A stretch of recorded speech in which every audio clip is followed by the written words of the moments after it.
Et si je te disais qu'avant même de naître, tu avais choisi exactement où tu allais vivre, quels défis tu allais affronter et même les personnes qui croiseraient ton chemin? Cela peut sembler inimaginable, mais attends d'entendre cette histoire. Raymond Moody, l'un des plus grands chercheurs sur la conscience, a été témoin de quelque chose qui défie toute logique. Son fils adoptif, Carter, alors âgé de 5 ans, regardait un documentaire sur la Chine lorsqu'il a soudainement pointé l'écran et dit « Papa, c'était mon village ».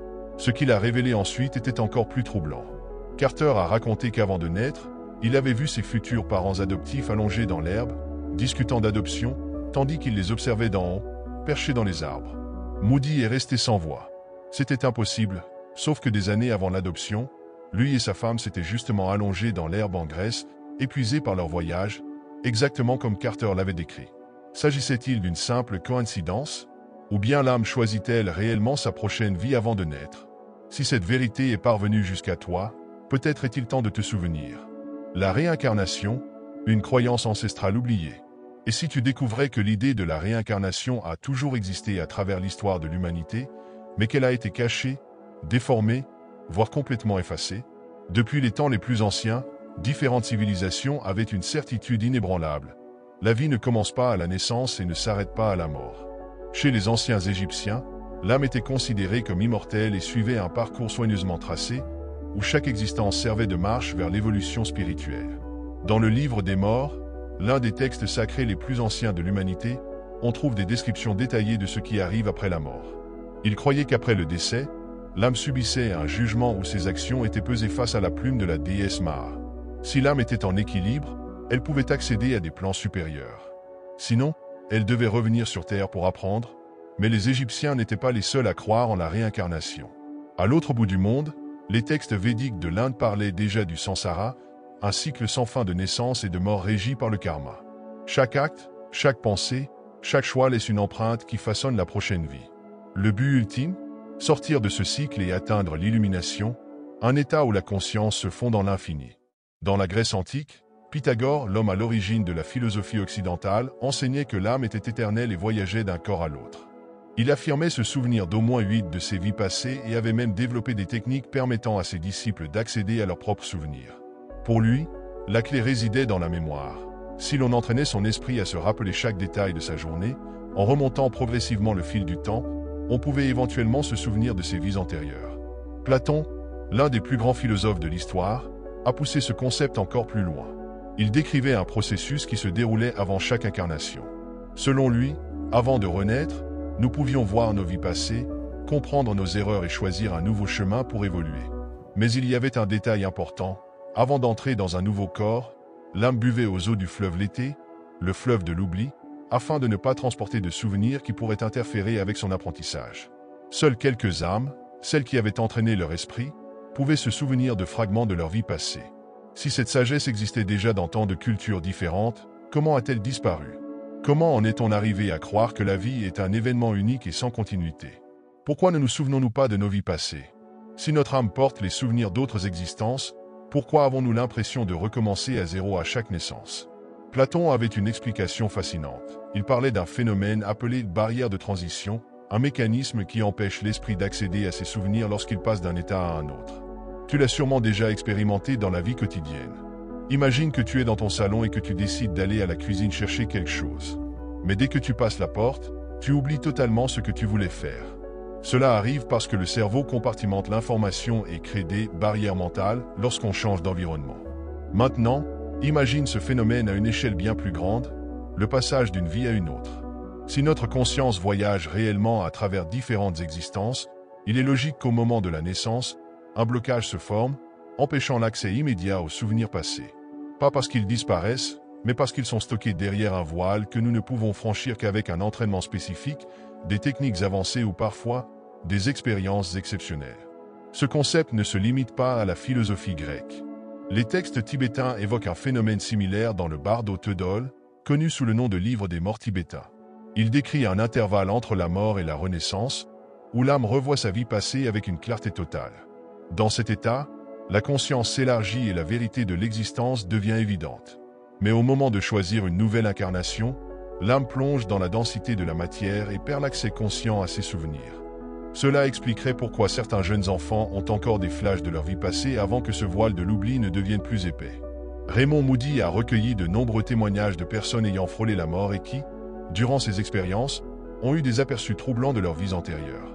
Certaines racontent qu'elles ont vu des fragments d'autres existences défiler sous leurs yeux, comme un film, révélant un passé qu'elles n'avaient jamais soupçonné. Et si ces récits n'étaient pas de simples illusions? Et si nous avions tous, enfouis en nous, les souvenirs de nombreuses vies? Si cette idée résonne en toi, peut-être est-il temps de te poser la question. Et si tu étais bien plus que cette seule existence? Elle ne se contentait pas de regarder, elle revivait ces instants avec toutes les émotions et les détails intacts. Oublier ses vies passées peut sembler être une limitation, mais c'est peut-être un mécanisme essentiel.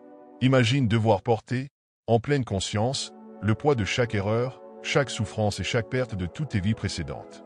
Comment pourrais-tu vivre pleinement le présent, construire quelque chose de nouveau sans être perpétuellement hanté par le passé? Peut-être que cet oubli n'est pas une punition, mais un cadeau, une chance de repartir à zéro, d'écrire une nouvelle histoire sans être prisonnier de ce qui a déjà été. Mais alors, que se passe-t-il lorsque ces souvenirs refont surface de manière spontanée, sans aucune influence extérieure? Et quand un enfant, qui n'a jamais été exposé aux idées de la réincarnation, décrit avec précision une vie qu'il ne devrait pas connaître? Raymond Moody, après des décennies d'études sur les expériences de mort imminente et les mystères de la conscience, s'est retrouvé confronté à l'un des témoignages les plus troublants chez lui. Son fils adoptif, Carter, alors âgé de 5 ans, a révélé quelque chose d'inexplicable. Tout s'est déroulé de manière inattendue. Ils étaient allongés sur le lit en regardant la télévision, lorsqu'un documentaire sur la vie rurale en Chine est apparu à l'écran. Soudain, Carter s'est redressé, a pointé du doigt et a dit avec assurance « Papa, c'était mon village ». Surpris, Moody lui a demandé ce qu'il voulait dire par là. Voyant l'incompréhension de son père, l'enfant a poursuivi « Avant de venir chez toi et maman, je vivais là-bas. J'avais une autre maman, un autre papa, des frères et sœurs. D'abord, Moody a pensé à un simple jeu d'imagination, jusqu'à ce que Carter ajoute une phrase qui lui glaça le sang. « Je vous ai vu avant de naître. Vous étiez allongé dans l'herbe. J'étais là-haut, dans les arbres, et je vous regardais. » À ces mots, un souvenir enfoui refit surface. Seul Moody et sa femme en connaissaient l'existence. 5 ans avant d'adopter Carter, le couple voyageait en Grèce. Après une journée éprouvante à explorer un site archéologique, un guide leur avait suggéré de s'allonger un instant dans l'herbe pour se reposer. C'est à ce moment précis qu'ils avaient discuté, pour la toute première fois, de l'adoption. Comment un enfant de 5 ans pouvait-il savoir cela? Comment pouvait-il décrire avec tant de précision un moment survenu bien avant sa naissance, dans un endroit où il n'avait jamais mis les pieds? Moody et sa femme n'avaient jamais parlé de réincarnation à leurs enfants, la famille n'avait aucune pratique religieuse, et la vie après la mort n'avait jamais été un sujet de discussion. Pour Carter, il n'y avait aucune explication rationnelle à l'accès à ce souvenir. Et ce n'était pas un cas isolé. Au fil des années, Carter a continué à évoquer des fragments de cette autre existence, toujours avec la même clarté et la même conviction. Il ne semblait pas fabuler ni rêver, il se souvenait simplement, comme on se souvient d'un événement réel. Que nous enseigne ce témoignage? Il suggère que les souvenirs d'autres vies pourraient être bien plus accessibles qu'on ne le pense, en particulier durant l'enfance, lorsque l'esprit n'a pas encore été totalement façonné par les croyances et les limitations du monde. Beaucoup d'enfants semblent porter en eux des réminiscences qui s'effacent progressivement en grandissant. Mais pourquoi? L'oubli s'intensifie-t-il à mesure que la conscience s'adapte à cette nouvelle vie? Ou bien, de temps à autre, ces fragments de mémoire refont-ils surface pour nous rappeler qui nous sommes vraiment? Le choix de notre prochaine vie. Carter n'était pas le seul enfant de Moody à faire des révélations troublantes. Sa fille adoptive, Carol Ann, a vécu une expérience encore plus déroutante. Contrairement à Carter, qui se souvenait d'une vie passée sur Terre, Carol Ann évoquait un souvenir encore plus mystérieux. Un moment avant même son incarnation, alors qu'elle se trouvait encore dans un plan spirituel, face à une force supérieure qui semblait décider de son destin. Depuis toute petite, Carol Ann aimait marcher aux côtés de son père. Lors de ses promenades, elle posait des questions profondes et partageait des réflexions spontanées, comme si elle conservait un lien avec une connaissance plus vaste. Mais un jour, sans prévenir, elle a dit quelque chose qui a laissé Moody sans voix. « Avant de venir ici, j'étais avec Dieu. » Intrigué, Moody l'a interrogé. La famille n'avait jamais abordé la spiritualité, et Carol n'avait montré aucun intérêt pour ces sujets auparavant. Pourtant, avant même qu'il ne puisse poser une autre question, elle a poursuivi. « Il m'a montré toi et il m'a dit, tu dois descendre et devenir sa fille. » Moody, stupéfait, lui a demandé ce qu'elle avait ressenti à ce moment-là. Sa réponse a été immédiate et sans la moindre hésitation. Je ne voulais pas venir. Je voulais rester avec lui. Mais il m'a poussé vers le bas. Sa manière de raconter l'événement était frappante. Elle ne parlait pas comme un enfant qui invente une histoire. Il n'y avait ni hésitation ni exagération, seulement la simplicité d'un souvenir évident pour elle. Caroline n'a jamais utilisé de mots comme âme ou réincarnation. Pour elle, c'était un fait. Avant de naître, elle était ailleurs, dans une autre réalité, et elle avait été envoyée ici pour accomplir quelque chose. Ce type de témoignage n'est pas unique. De nombreux chercheurs en conscience ont recueilli des récits similaires d'enfants qui, sans aucune influence extérieure, décrivent un avant de la naissance. Le psychiatre Ian Stevenson, de l'Université de Virginie, a documenté des centaines de cas d'enfants se souvenant non seulement de vies passées, mais aussi de la période entre deux incarnations. Certains parlaient d'endroits lumineux, de rencontres avec des êtres spirituels, et même du processus de sélection de leurs futurs parents. Mais ce qui frappe le plus, c'est l'émotion derrière ces souvenirs. Lorsqu'un enfant comme Caroline raconte son expérience, il ne s'agit pas d'une histoire fantastique ou d'un rêve lointain. Il en parle avec la même certitude que s'il décrivait son dernier repas. Comme si cette vérité était gravée en lui et que, pour une raison mystérieuse, elle n'avait pas encore été effacée par l'oubli. Sommes-nous réellement les architectes de notre destin? Si nous choisissons notre prochaine vie avant de naître, cela signifie que chaque défi, chaque rencontre, chaque tournant de notre existence a peut-être été, d'une certaine manière, décidé en amont. Mais alors, qui fait ce choix? Est-ce vraiment nous? Ou bien existe-t-il une force supérieure qui nous guide, nous oriente vers ce dont notre âme a besoin pour évoluer? Et si ces souvenirs oubliés étaient la clé pour comprendre le véritable but de notre existence? Le karma est intimement lié au choix spirituel. Chaque âme sélectionne sa prochaine incarnation avec une intention précise. Les expériences de mort imminente révèlent qu'avant de renaître, nous passons par une phase de planification où nous évaluons les défis et apprentissages les plus importants pour notre évolution. Mais qu'est-ce qui influence réellement ces décisions? En explorant la conscience, des schémas émergent. Ceux qui ont vécu une émie décrivent un état de clarté absolue, dépourvu de peur ou de regret. L'âme y perçoit son existence avec un recul inédit, identifiant les aspects qu'elle doit encore développer. La souffrance, les épreuves et les difficultés ne sont pas des punitions, mais des outils d'apprentissage. Cette phase de réflexion se déroule dans un espace souvent appelé l'entre-deux-vie, où l'âme analyse les différentes trajectoires possibles.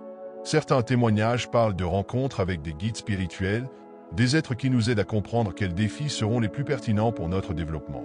Il n'y a aucun jugement à ce stade, seulement une prise de conscience que chaque choix entraîne des conséquences et ouvre des opportunités d'évolution. Rien n'est laissé au hasard.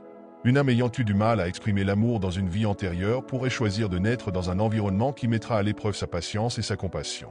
De même, quelqu'un ayant abusé de son pouvoir pourrait revenir dans une position où il devra apprendre à en assumer les responsabilités. Ces expériences ne sont jamais imposées comme une sanction, mais comme un moyen de rétablir un équilibre. L'âme cherche à explorer toutes les facettes de l'existence pour atteindre une compréhension plus profonde d'elle-même. Beaucoup de ceux qui ont traversé cet état racontent qu'ils ont reconnu des liens familiaux anciens et accepté des épreuves difficiles en comprenant que celles-ci leur permettraient de briser des schémas répétitifs. Dans cette perspective, le karma ne doit pas être vu comme une fatalité, mais comme un mécanisme d'apprentissage. Si une personne a causé de la souffrance dans le passé, elle peut choisir de vivre une situation lui permettant de comprendre cette douleur. Si elle a négligé un aspect fondamental de son évolution, elle reviendra pour l'affronter et le développer. L'apprentissage est un processus perpétuel, et c'est ce qui fait avancer la roue de l'existence. Ces choix se font à un niveau de conscience auquel nous n'avons pas accès dans notre état quotidien. Ici, enfermés dans un corps physique, nous percevons surtout les obstacles et les difficultés. Mais dans l'entre-deux-vie, l'âme voit les choses autrement, elle comprend que chaque expérience a un sens et contribue à un plan bien plus vaste. Peut-on influencer notre prochaine vie dès maintenant? Si l'âme choisit sa prochaine incarnation, alors cette connaissance ne devrait pas nous être totalement inaccessible. Certaines traditions spirituelles affirment qu'il est possible de retrouver des souvenirs de vie passée et même d'apercevoir des trajectoires futures. Pythagore enseignait une technique particulière pour explorer ces souvenirs. Il demandait à ses disciples de retracer mentalement, en détail, chaque moment de leur journée en remontant progressivement le fil du temps. Une fois cet exercice maîtrisé, ils pouvaient élargir leur mémoire jusqu'à atteindre des souvenirs d'autres existences.